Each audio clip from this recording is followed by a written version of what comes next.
Mimi nataka niwaambie ndugu zetu wa Kenya wa kutoka sehemu zote nikiwa hapa Mandera ya kwamba hawa watu ambao wameteka nyara nchi yetu wanataka kulazimisha viongozi wa Kenya vile wamelazimisha viongozi hapa wa Mandera ati kuamua mambo ambayo haitamfaidi mwananchi, ati mambo itafaidi viongozi na familia chache.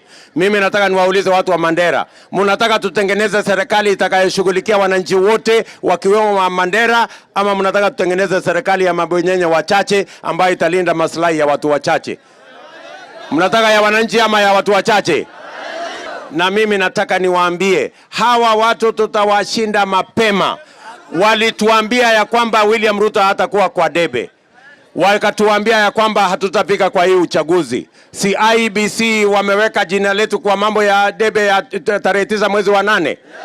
Wakatuambia ya kwamba wako na deep state, wakatuambia wako na system, wakatuambia sijui wako na nini. Leo wamekosa namna yeyote, hawana agenda. Walijaribu kutengeneza manifesto, wakatengeneza manifesto ya mabwenyenye ya kuumiza wananchi wa kawaida.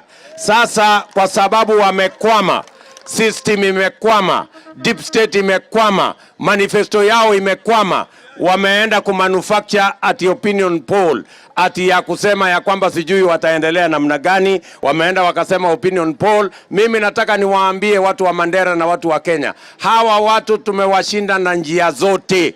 Tumewashinda na mpango, tumewashinda na sera, hawana chochote. Tutawashinda asubuhi na mapema tarehe 9 mwezi wa 8. Mandera mko tayari?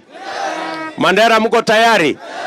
The die is cast. There is nothing they can do anymore. They sold us fear. They sold us the deep state. They sold us the system. Now they have resorted to fake opinion polls. We are telling them on the 9th of August, the people of Kenya will decide against deceit, against betrayal, against conmanship.